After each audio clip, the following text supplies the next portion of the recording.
Scrum. Hello and welcome to the Monday Scrum with Brent Read and Aaron Woods. And we had a little Monday Scrum celebration at the at Cogra. It wasn't really a celebration for you, Woodsy, because you lost, but all three of us were together there. 25 minutes from the big man, though. You made an impact. But Yeah, how this did me good? call my best. This is all my best out there. But you know what I noticed about the reunion for us? Someone on this table right here, right now, was not wearing any shoes all through Cogra Oval. Is that right? At the beginning, when no one was really there. I was having a little chat to Emma and just talking to her. The next thing I know, I looked down at her feet and there's just nothing on It wasn't them. the smell wafting its No, way no, up. no. They actually, I looked down and they didn't smell too bad, but it was wet and cold. I spent a bit of time with you before the game. Did you have shoes on when I was talking to you? I didn't know. I think you had them on, didn't you?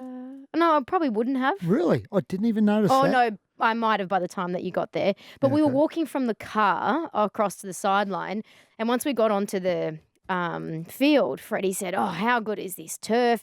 and started going on about it. And then I was walking with Danica Mason, and he started going on about the positive ions in the field and how you should have 20 minutes a day barefoot on either grass or sand or rocks. Well, maybe I should have wore that before the game. Might have helped us a bit more. So I whole said, team. you know what?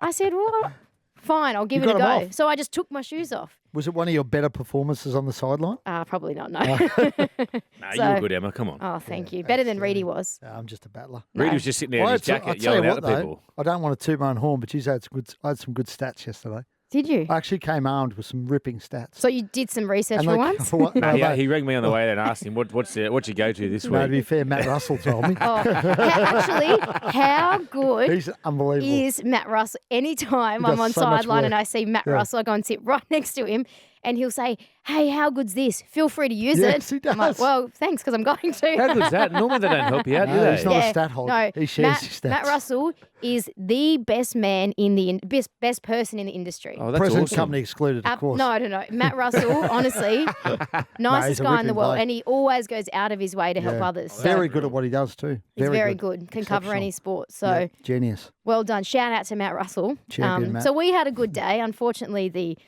Dragons not so much, Woodsy. Nah, it was a tough day in the office for us. I thought we were in the game up until probably about 60 minutes. We played pretty well. We bombed a try right on half time, just about 2 minutes before half time, and it was a great try saving from Peter Hiku. You know, young Fagai, our winger, went to reach out, and as Hiku does, he just can find a moment of brilliance. He just reached out and just flicked his hand, and we dropped it over the line. And you know, obviously we're only down 10-8 at half time. We got back into the game, but then they just had a lot of possession on our try line, and blokes like Drinkwater and Townsend. Townsend's game management at the moment's been phenomenal, and he was good at that for us at Cronulla as well. But linking up with Drinkwater and Tommy Dearden is just a threat all the time, and the blokes outside him, mate. Nanai, what a freak!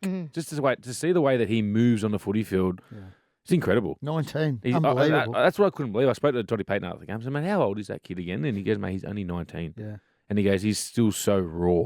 So there's so much more to that kid's game that he's going to learn and develop over the years. But, mate, they're a very good side. They're very threatening all over the park. Woody, how significant did you think the hair pull was? Because a lot got yeah. made out of that was a Oh, you know what, moment in the mate, game. I had long hair for a while when I played. And if it got pulled, I just expected it because I was the one that chose to grow the hair that long. And, mate, my hair got pulled every week. And it's just one of the things you got to cop. And I was talking to Sewer about it, Jaden Sewer, the one that got done for the penalty. He goes, I was just reaching to get his jersey.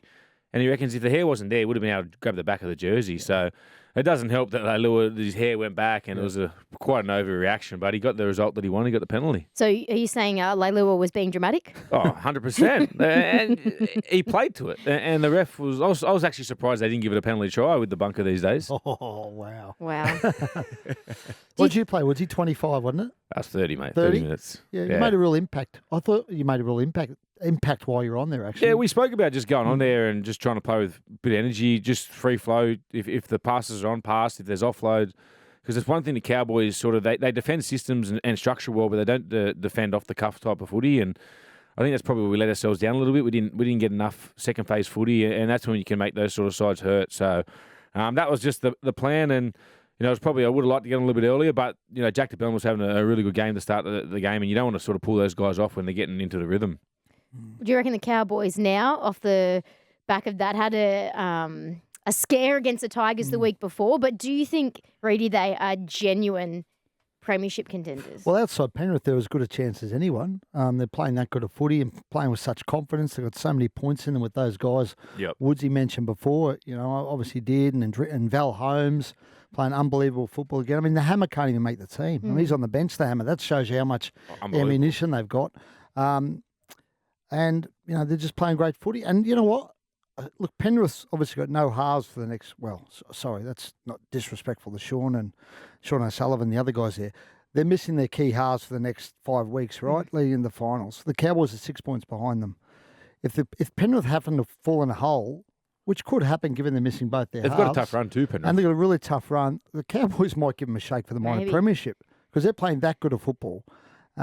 And Toddy's a shoe-in for Coach of the Year, I think. Kevy was in the mix, but... No, he can't, mate. Toddy was... They were told they were going to get wooden spoon. Not by me, Woodsy. Not by me, mate. Mate, that many people had Cowboys for wooden spoon. Yep.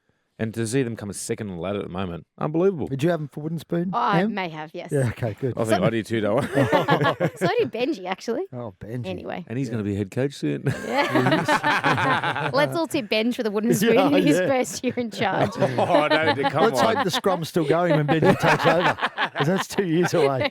He'll be right. Anything he does turns to gold anyway. You mentioned Nathan. It was a bit of a chaotic week in terms of injuries and suspension. So 5 weeks for Nathan Cleary. Do we think that was fair? Yeah, 100%. I watched the shows over the weekend. I think it was the Sunday Footy show. And Freddie and Billy Slater come out and they were like, he's a good bloke and we don't want to be missing these good players before semi-finals. And that's bullcrap, if you ask me. I reckon that's rubbish. He had a prior charge already on Billy Walters early on in the year. So he would have got 4 weeks, but he had that. That's an extra week. And if you watch the tackle, I remember Freddie come out and said that, Liam Martin helped it a bit. No, he didn't. He pulled off the tackle, and you see Cleary re-grip and get a hand in between the leg. That's the difference between the one with Carl Lawton at the start of the year. Carl Lawton was fully momentum. He got around the waist, both hands, and wrapped around, and then it was just driving tackle. And luckily that Murray twisted it and landed in a really good position that could have went a really bad way. But Dylan Brown was still on the ground. He was hurt. You could see it hurt him.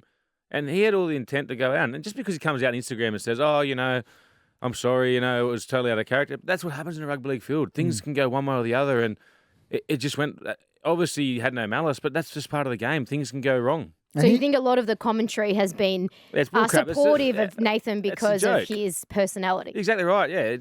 Remember he got in trouble for the TikTok? People forget about that as well.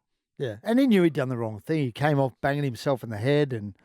but we all do that. Like, I got 10 in the bin the other week. I was like, oh, mate, I shouldn't have done that. But then everyone was like, sucked in, you got 10 in the bin. Yeah. So what if Jared Hargraves does the spear tackle, would give him life nearly in this game. Right, yeah. It's bullcrap. I think 5 weeks is just about spot on for me. And then they're like, he shouldn't miss semi-finals because he's a good player. Yeah, it just frustrates me just because they're the players that they like. Yeah. Call a spade a spade. Yeah. Frustrates me. I was saying, I like 5. I think 5 weeks is spot on. For once, I'll agree with Reedy. I think it's spot on. I think they got it right. That tackle, and we've been trying to drive that tackle out of the game for so long, and there's been a few of them this year. It's sort of very dangerous. So you need to send a message to people when these sort of tackles happen. They need to spend a long time on the sideline because Dylan was really lucky that he didn't land on the point of his head. I mean, if he'd landed on the point of his career, might be his career being over today. You don't like saying it, but remember the Alex McKinnon one? Like that looked like it was a nothing tackle, but things can go wrong in the game. And obviously Cleary could be a great fella. I don't know him that well. He's from what I've heard, he's a great fella, but things happen in the game, and you can't always control the outcome. And that counts for nothing, as you said, Woodsy. But the other thing is, he didn't have any. When you see those tackles sometimes with the spear tackle, they try to bring him back, and he just kept going. So that's just there's no duty or care there at all. Yeah, and he might be a great bloke, but that counts for nothing, really. I mean, he might have. Yeah, mate. Joey John said the same thing. Like he goes, mate, doesn't matter if he's a good bloke or a bad bloke. That is a very bad tackle. What counts is whether he's had a clean record, and he hasn't had a clean record. No, he hasn't. As Woodsy said, he got done earlier this year for the Billy Walters tackle. So, that's what goes in the melting pot when you get suspended and you face charges. And because of that prior charge, it's tacked another week on the end of it. And I just wonder, missing those two blokes for 5 weeks. You'd know this better than me, Woodsy. You're missing those two blokes for 5 weeks. Just say they struggle the next 5 weeks. Is it easy when they come back to just pick it up and pick up where you left off? If they can jag 4 out of 5, I don't think it's going to be too much of a worry for them. But if they do lose a couple in a row, you sort of start doubting yourself. And then we know that Cleary's definitely going to be back, but Luai's coming back from injury. It takes a little bit to get going as well. And if he was out for 2 or 3 weeks, you don't mind that because you still got the game fitness. 5 weeks is a long time considering they had the week off before. That was his first game back, after Origin. So, yeah, it's just one of those things. You don't want to be out of the game too long because it can catch up with you. It's a very quick game at the moment and just the contact of the game as well. It takes a while to get used to. Well, Mitch Moses is out for a month because of a fractured finger, so the Eels will be missing him. They're in a different position to Penrith where they can't really afford to lose too many. So how do you think? Is Jacob Arthur, is he the one that comes in? Well, he's a logical one, but I sort of got mixed messages today at the club that maybe he wouldn't come in. Now, I could imagine Brad might keep him out of the... Really? Well, I find it a bit hard to believe. I think maybe they want to smother it so it doesn't get a lot of attention. Who else have they got for halves there but ready? I don't know. It's a good question. Well, I don't think they have any other options. I think given they're probably super cautious and sensitive given everything that's happened with Jacob over the last few weeks when he was getting booed going on. So I think that's disappointing from the fans Yeah, to it do a is, young yeah. kid like that. Obviously, he's old man's the coach, but doesn't mean anything. I've watched him play. He's a very good young player, and he's going to grow into the game. Obviously, he's not coming in there setting up 3 or 4 tries a game, but his role isn't that. That's when he gets there. His role is just to catch the ball, deliver it to his halves, to his either Dylan Brown or his back rower early. Just get good kicking game and make your tackles early on as a young kid. And I think they're trying to expect too much from the young fella too early in his career. I suspect they'll keep everyone guessing because they won't want people focusing on that story going into the game, and but that's the we're going to smart thing to do. focus anyway, right? You have Even to. if they don't Yeah. name him, If we're he gets still saying. I reckon it's more of a focus if they don't name him because then we're going to go, why aren't they Obviously naming him? named, yeah. So, anyway, as Woodsy said, he's a good young kid. And what's he not? I think he's 19, 20 himself, isn't he? Same as Penasini and I think Suwali, they were all the same age group. But the rubbish he's copped has been horrific, Yeah. and I can only imagine what he's been through, particularly, and his dad, obviously, and what they've been through the past. Well, it's not just the past couple of weeks because it happened again early in the year, didn't it? So, I reckon the most disappointing thing, it's your own fans. yeah. You know? Well, I said in the weekend, they're not fans, though, No, Woodsy. that's They're a just joke. punters with Parramatta jerseys Yeah, on. Neville's just Clowns. They're blokes that want to play rugby, but they've never Yeah. been able to do it. Yeah. Love that. What do you think about Mitch being out? Is your mate? You spoken to him? Sore fingernail with Mitchy boy, please. He's a big part of that side, and I've watched Parramatta throughout the year. They've won games just on his kicking game, and I think that was probably his best first half of footy I've seen in a long time. His game management, he's taken on the line, even just his service from halfback to give his players the early ball. He just picked the right moments each time, and he was just getting some really good combinations, but. He's going to be disappointed. I don't know how long is he out for. 4 weeks. 4 I think weeks. they're Yeah, saying. I reckon he'd probably try to push Skiller back a bit early. Like you said, Emma, you can't be out those players for so long, not like Penrith, because Penrith, they've got the wins on the board. Para need to win every week. Well, the drama continued on the injury and suspension front. We had Patrick Carrigan being referred straight to the judiciary for a hip drop tackle on Jackson Hastings. What's your tip, Reedy? How many weeks do you think he'll cop? Oh, I think 4 to 5. It was really ugly tackle. Look, again, Paddy Carrigan's a good fella. Didn't mean it, but it's a terrible tackle. And it's a tackle that's come into the game sort of the last year or two. I think isn't what it? makes The this hip one drop. worse is that Hastings has got a broken leg out Broken of it. leg, season over, yeah. Should the injury, the severity of the definitely. injury, Definitely. be taken into consideration? 100%. Yeah, it's if he doesn't get injured, he probably only gets a week or two. And as you said, there's no intent. It's similar to Cleary. Things just get wrong. And look, do I think these hip drop? I think they're, mate. That you just get caught in a weird situation. You lose your legs as you're trying to tackle someone, and then the two blokes up high push him over, and you just get caught in a terrible situation. But that's the risk that you're taking by putting yourself in that situation at the moment. So. I probably reckon it's a 3-week suspension, 3. not 4. I think 4 is a bit too much for that because with Cleary, he actually got the hand between the leg and intended to drive, whereas he's just gone in to make a legs tackle there, just got caught in the wrong situation. Yeah. And they'll miss him because he's been... Does he have any obviously priors? No, I think he's pretty clean. Well, that's where he might be a little bit easier. But him and Payne Haas have been the leaders of that footy. I mean, Carrigan's been unbelievable since, even before Origin. But then in Origin, he was ridiculously good, and he's backed it up after that. And, obviously Payne's sort of starting to get back to his best. He had that shoulder problem, Payne Haas, earlier in the year. But Carrigan's so important and he's a real leader, Pat Carrigan. Did you watch him in that mic'd up the other week? Yes. How good was that? I just thought for a young bloke, I think he's only 21 or 22, just the the language he used on the field with his players and how to direct them around the field was, for a young man, it was really, really If you were good. mic'd up, would it just be a lot of beeps? Yeah, I wouldn't do it. I would not do it. Imagine if they had our sideline conversations as well. There'd be a fair few beats. Imagine in having it. the conversations off the air. Nick Lucy be getting hammered. What's do you like Carrigan, would you, as a footballer? Love him. He's definitely my type of footballer. Look, I thought he was really, really good before he did his ACL last year. I thought he was one of Brisbane's best players. Every week, I know they got the wooden spoon, but every week I think he was running for 200 metres, making 30 to 40 odd tackles. He just put in every week, and I always said to everyone, I think this kid's really going to be a good player, but I didn't think he'd be able to adapt so quick after having an ACL injury. He was by far Queensland's best player of the whole series, and to see him get the Wally Lewis medal, it was well deserved. And just to see him come back to the Broncos at NRL level, his confidence is sky high. And like I said, the language he used in that mic'd up it really surprised me from a young bloke to be so, really well spoken and to pick the moments to drive what he had to drive for on that field for his teammates was just incredible. That was a big loss for Brisbane because, they're right in the mix for the top 4, and to lose that game. Huge. I think they got the Roosters this week as well, don't they? So Thursday night. that was a tough loss for them. I think that could hurt them later in the year. Yeah, well, Patrick Carrigan is a star. So too are you, Brent Read. So you better deliver today. Read about it. Read about it. Readie's Mail. Actually, before you get into your mail, can you explain? You've got the shorthand going on your little notebook. Gibberish. I was writing that as I drove, so I don't really understand what I've written. Well, So I'm you going to were have to make it writing up. on your notepad as you were driving. Was Had on you my pulled lap. over? No, I was sort of I was at the What? lights and stuff. I was just going. And I was at the lights. And stuff.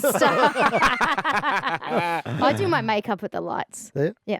Okay. Not that I need makeup, No, but of course yeah. not. Anyway. I'm surprised you even putting it on. Reedy puts his makeup up on the lights too. Anyway, let's start with the Tigers because they're a bit of a story out of the weekend. I spoke to the club today about their appeal against the loss of points against the Cowboys, which has been an ongoing matter that they want the points back. Please tell us they've given Spoke up. to Lee. They haven't given up. In fact, they've been given an audience with the King, an audience with Peter V'landys and Andrew Abdo this week where they'll sit down and go through the report that was done. They've obviously got their lawyer involved. The Commission's got Alan Sullivan on the Commission. He's looked at the I don't get information this week. I don't want to cut him up, but Yeah, mate, go. I have to. What's the problem? So every time there's going to be a stuff up in the game, a club's going to try and take him to court or something. Well, no, only this club. Well, It's they not gotta- up to me, but they cannot set the precedent of I don't think they won't. Overturning They the won't. points. And we know I they reckon won't. if they were involved in a top 8 spot or a top 4, definitely. But mate, They're not. They won't overturn it. But you've got to give them credit for actually pushing it and well, not, that's one not thing giving about up. Lee. He just loves it. He loves just getting out there, and he loves that club so much that he wants to do anything to get those 2 points. Yeah. So they'll have that meeting I think later this week with the NRL and we'll see where it lands. But I admire them for exhausting all avenues to try and get the result overturned. as do I. I just don't think it's going to end up successful. It'll be a big loss if the Cowboys do lose those 2 points. Oh, huge. Because their chance of obviously minor But premiership. you just know if they get it over, if it is miraculously overturned. So does every other club come out and do The it? Cowboys will launch legal Yeah, action then, that's so true, we'll be that's lawyers at 10 paces. It costs them a lot of money too. They've got plenty of money up there. And on the Tigers, Jock Madden, he was outstanding at the weekend, Jock Madden. He's about Big to fan. about to get a run in the team. Now, he hasn't got a deal for next year, and his manager's been quite open about, if the Tigers don't sign him, I'll have to take him elsewhere. I spoke to the club today. Look, they said, look, we love him as a footballer, and he loves the club. But the issue for them is they've got, obviously, Luke Brooks, Jackson Hastings, Adam Dewey. They're pretty covered in the halves. And until they make a decision on those guys, it's hard for them to make a call on Jock Madden because they can't guarantee him he'll be playing first Do you grade. see all those 3 spine members there next year? I don't think so, would you? No. Who's I not don't there? think so. Brooksy? I don't think. My gut feel is that Luke might leave, which, obviously the Knights are pretty keen on Luke Brooks, have been for a long time. So they're still. They They're tried still to get him keen. at the beginning of the year, but they're definitely still keen. Yep. I mean, there's an Well, issue they're there. losing Milford as well. Yeah, and there's an issue there, though. He's on really big money. So if he was to go, the Tigers have to put maybe half of that in. Now, I'm not sure whether they would want to put half in because that's a hell of a lot of money to pay a bloke who's not there. So at the moment, they've just said to Jock Madden, they've said, look, just bide your time. He's got the next 5 weeks to show him what he can do. Just bide your time. They want to work out what's going on with Brooksy and those guys in the next couple of Sometimes weeks. they don't have time, really. What if another club comes in and swoops? Well, then another club. Look, there's been talk about Penrith being interested in him, but again, Yeah, if he they goes lost to Sullivan. Penrith, he just goes there to replace Sean O'Sullivan as a backup half. So he's not going to be playing anyway. But So how old is Jock now? I think he's early 20s, isn't he? Yeah. Be good learning under Cleary and Luai. Panthers? Yeah. Yeah, okay. So if Luke Brooks moves on, though, is he? Do you think he would be given that first crack at 7? I think that would convince them more to want to keep him because they would obviously lose. I would have thought Jackson would be their 7, but obviously Jock Madden would be given an opportunity as well, I would think, in the pre-season to try and show he's the man for the job. Do they keep Brooksy and move Hastings on? Well, again, it Because depends. Hastings has been playing well. He has been playing really well. A couple of clubs that need halves out there would probably be looking and say, well, he's a really good game manager. Why don't we throw a little bit of crack at Well, him? potentially if Brooks stays, then maybe Jackson will look. And he's mean, he's not on nowhere near as much as I know Brooksy. Jackson loves, from what I'm told, Jackson loves being at the club and he's loved being there and what the He was a big opportunity they've Maguire given fan, him. but wasn't he? He was, but I just think he wants to play football given what's happened in the past. So I'd imagine if Luke Brooks happens to stay, then maybe there'll be some clubs come looking at Jackson Hastings, and maybe then he'd consider what he does next. But they want to work this out the next couple of weeks. They don't want it lingering for a long time. Yeah, the Tigers. 100%. You can't. So and ultimately, I would imagine it'll be what Benji will have a big say in it. Yeah, definitely. Obviously, Tim will have a big say in it, and they'll determine which direction they go in. And if I was a half of that club, I'd love to stay there because Benji Marshall, absolute free golden boot winner, to be coached by him. Be good, wouldn't it? We should dial in Benji for the. We should occasionally. inside Whenever we scoop. talk about the Tigers, we should dial in Benj. This is the reason why he got out of the media, guys. He would give us nothing. But listen, he'd be a straight shooter now. He's a coach. today's a big day. It's August 1. It's a deadline it's day. deadline day. Ooh, what do you have Deadline for us? day. Well, look, there will be at least one move today. Oliver Gildart will move to the Roosters. That's expected to happen Okay, by well. 5 o'clock this I afternoon. thought he was going back to England. And so did I. Yeah. I don't know what happened there. But anyway, it looks like he's going to the Roosters. Roosters wanted some depth in their outside back, so they've picked him up. A couple of other clubs are still foraging around. Melbourne are still Foraging. What does that mean, yeah. Reedy? Just, searching. Okay. Foraging. Searching. Parramatta are still looking for a middle. Oh, yeah. So there's a couple of clubs still. It looks like the Marty Tapau thing to Parramatta won't happen. Oh, really? No, Manly looks like they'll block that, so that will not happen. So Parramatta's still in the market for a middle forward. Melbourne, the market for a middle forward. I'm not sure where they'll land, but yeah, they've got. What do we got now? We're recording this at 2:40. They've got 2 hours to get it done. There we go. It's all Time is of happening. the essence. Time's running out. Yeah, don't. There could be something. Could be something cooking out there. Oh, okay. Okay. Is that all? Anything That's else? all. No, That's that's it? all. No, that's good. What's cooking? Or No, the listeners want to know. do they? Oh, keep foraging, listeners. Keep foraging. Well, just before we go, the other game yesterday was the Doggies getting a good win over the Knights. Woodsy, you were pretty impressed with the Doggies? I love the footy that they're playing with. They're just playing. I think we spoke about last week. The shackles are off. Like I said, no disrespect to Trent Barrett, but they just looked like they were just scared to chance their arm, and it looked like everything had to come off all their middle forwards, out the back to their halves. And I love the combination between Matt Burton and Josh Adokar now. It's just they're kicking early on play 2s and 3s, and teams don't know whether to jam or slide or have a winger held back, just because there's always that doubt now. And just I think in the first half they had 13 offloads. Like that's teams are happy with that at full time or every 2 weeks to have 13 offloads. So, and they're all pushing. Young Jacob Carraz on the wing, like he was a player that they just picked up because they had run out of numbers, and just to see more, they just look happy and so much energy around them, and just they're playing some really good footy, and they're a really good side to watch at the moment. Well, I saw Gus on the sidelines at the game yesterday. It was. I saw you trying to suck up to him and Yeah. talk to him. Well, I actually went up to him and I said, "Hey, Gus, boys are going good again today." He said, "Oh, what's the score?" I said, Oh, stop it. I said, I think it's 10-0. He went, "No, it's 16-4." I said, "What's the score?" And I got it wrong. But he looks really content with life, doesn't he? I'll tell you what, the way they've played, I reckon. Hey, do you reckon he was probably happy because he's got a little Sorrello? announcement to make? Yeah. I reckon probably the way they've played, it's probably helped them get Sorrello, because we all expect the Sorrello deal to get knocked over potentially this Well, week. mate, So the footy they're playing is outstanding. And then throw in Reid Marnie and kick out. out. But you know who's going to be a big loss, I reckon? Jeremy Marshall-King. yeah, he's been great, hasn't he? He's been outstanding Yeah. for him this year. Great pickup for the Dolphins. Yeah, he's been really good. So I reckon Gus looked really content with Didn't his he? lot. He did. I noticed Did you that notice vibe also. Yeah, he was very relaxed. I think he knew. Yeah, I think you're right. He with always it. looks relaxed. I only see him on TV, but he never looks like anything worries him. No, but even just sitting there, I don't know. He just He had this doesn't always aura. says hello. Sometimes he just sort What of. to you? Yeah. Maybe. yeah. Do many of them? I saw you sucking up to everyone. To Freddie, to Billy, to Gus. Reedy was. Yeah. You are kidding, mate. Well, Billy's Queensland coach, one of the greats. Love Billy. How's your relationship with Billy? Good? It's got. Yeah, Yeah. we're good. Yeah, Yeah, yeah. we've always been good. How's Billy. your relationship with Freddie? It's okay. Yeah. You're a gent, I was a mate. bit That's critical allowed. at times of them. Anyway, he's a good fella, Freddie. He's done a good job. Lay off him, you lot. But you're right. I'll tell you what, the Knights, though, how bad have they been? How bad have they been? Well, you said a couple of weeks ago that there was no appetite to move on Adam O'Brien. Is that still the case? I still don't think there's any appetite to okay. move on Adam You O'Brien. got to remember that Callum Ponga didn't play. Yeah. And when you go into a game without one of the big players, it's costly. Like it does hurt. But the only thing with them is they've got a great forward pack. Yeah. Three of them in the front row have played New South Wales, if not Clem's played for Australia.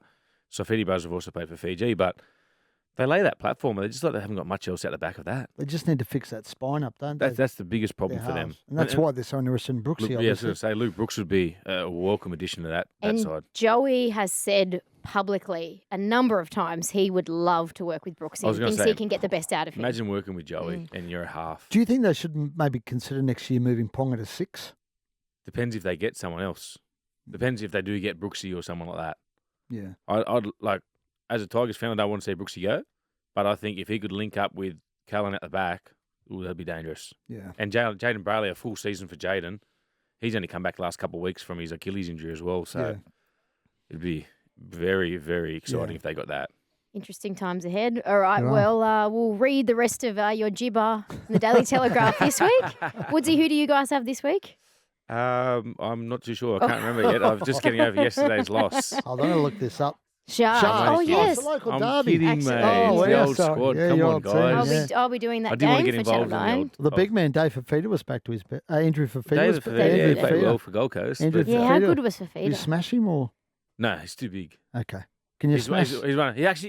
He's actually just rang me, the big he? fella. Yeah. Oh, Yeah. wow. He's trying to get the head games already started. Yeah.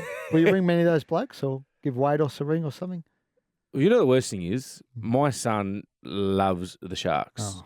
And his favourite players are Ronaldo, Militano and Sifa Talakai. So I've got to tell him that you're not going anywhere near him this week, I've buddy. seen the Insta videos. Doesn't it Every say week- Uncle Ronnie? And Every week loves he him. wants to send Sifa and Ronnie videos and it drives me mad. So cute. I said, this week you're wearing a Dragons jersey and you're going for daddy. He goes, no, I like Sifa Ronnie. Well, next week we will report back and see whether Buster was wearing a Dragons or a Sharks jersey at the game on Saturday night. So we'll see everyone next week on the Monday Scrum.